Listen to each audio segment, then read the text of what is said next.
Nah, inilah makanya peran pentingnya dari literasi keuangan dan edukasi dari peer-to-peer ini.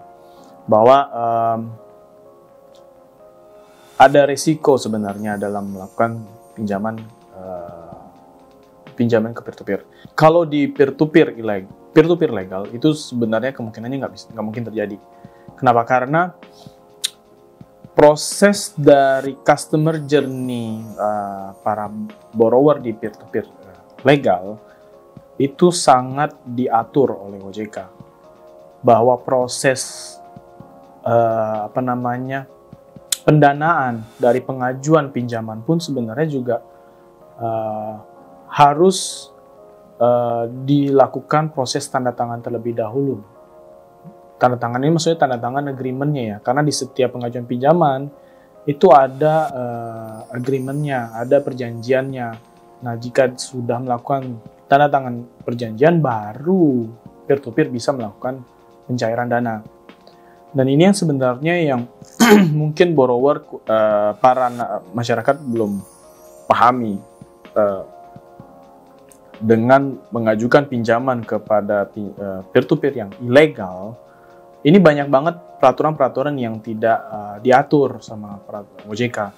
Jadi salah satu contohnya yaitu baru mendaftar, mengajukan langsung ditransfer.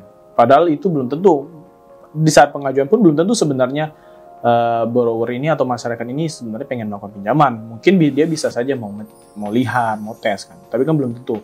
Dan ada lagi beberapa banyak hal yang sebenarnya tidak bisa diatur di peer-to-peer ilegal.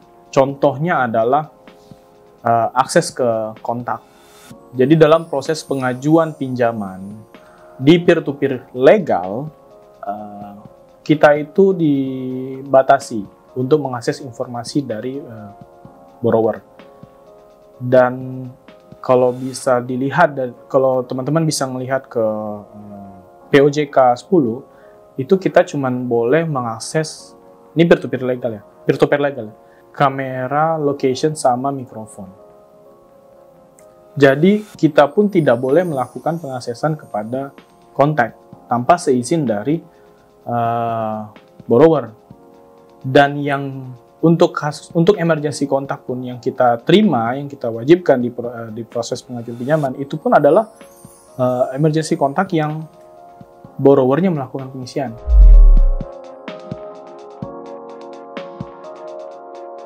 Kalau untuk kita peer-to-peer legal, kita sangat diawasi oleh OJK, dan kita itu dalam setiap tahun dilakukan rutin audit.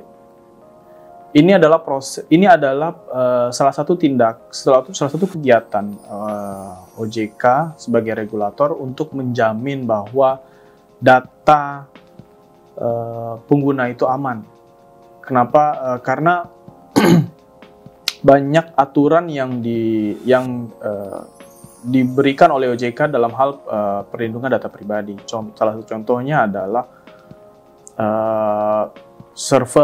lokasi server ini harus di Indonesia. Ini salah satu bentuk contoh peran aktif OJK dalam mengatur peer-to-peer untuk menjamin keamanan data pribadi dari masyarakat Indonesia.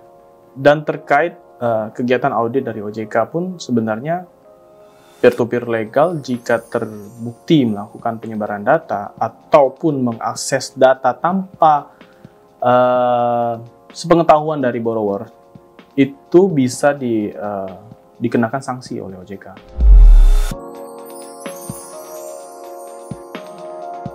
Sebenarnya dalam proses menjamin keamanan data pribadi borrower, kita ada beberapa sih.